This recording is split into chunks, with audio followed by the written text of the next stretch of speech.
এই ধরনের বল থেকে এই ধরনের বল তৈরি করব। চলেন দেখ। এটাকে করার জন্য আমরা এটাকে সিলেক্ট করে দিচ্ছি। প্রথমে আমরা একটি সার্কেল নিব, এরপর এটাকে স্ট্রোক কালার ব্ল্যাক করে দেব। ব্ল্যাক করে এটাকে স্ট্রোক দিয়ে দেব 13%। তারপর এটাকে আমি ডিরেক্ট সিলেকশন সিলেক্ট করে এখানে একটা ক্লিক করব, এখানে একটা ক্লিক করব। ক্লিক করার পর আমি এই শেপ ক্লিক করে আমি কন্ট্রোল ধরে এটাকে এদিকে নিয়ে আসব, এটাকে কন্ট্রোল ধরে এদিকে নিয়ে আসব। নিয়ে আসার পর এটাকে আবার সিলেক্ট করে একটু শেপটাকে বাড়িয়ে নিব।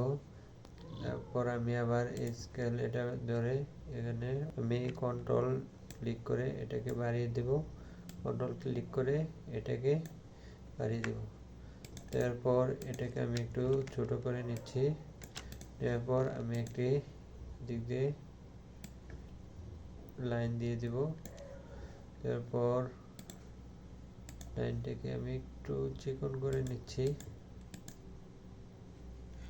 তারপর এটাকে কপি করব, অল্টার ধরে কপি করে এটাকে ঘুরিয়ে এই সাইডে মিডল বরাবর বসিয়ে দেব।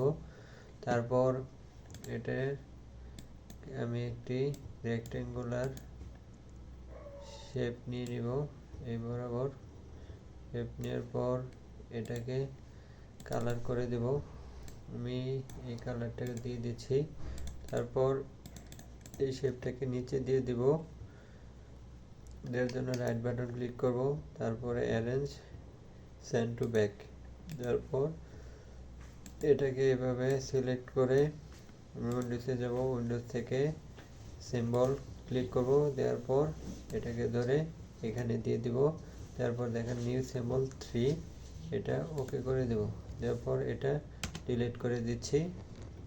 তারপর আমি আবার একটি সার্কেল নিয়ে নিব, তারপর এটা সিলেক্ট করে এখানে ক্লিক করে ব্যাক স্পেস দিয়ে ডিলিট করে দেব। তারপর এটাকে সিলেক্ট করে আমি যাব ইফেক্ট, ইফেক্ট থেকে এই যে 3D, তারপর এইটা ক্লিক করব। ক্লিক করার পর আমি এখান থেকে রাইট এটা দিয়ে দেব, দেখেন এই শেপটা চলে আসছে। তারপর ম্যাটেরিয়াল এখানে যাব, গ্রাফিক্স, এখান থেকে আমি এই যে নিউ সিম্বল 3 এটাকে ক্লিক করব, দেখেন শেপ চলে আসছে। তখন এভাবে রেখে আমি এটাকে একটু বড় করে দিচ্ছি, দেখেন। তারপর এখানে ক্লিক করলাম, আমি এটাকে কেটে দিচ্ছি। দেখেন খুব সহজে আমাদের একটি বল তৈরি হয়ে গেল। ভিডিওটি ভালো লাগলে সবাই লাইক কমেন্ট শেয়ার করুন। সবাইকে ধন্যবাদ। আসসালামু আলাইকুম।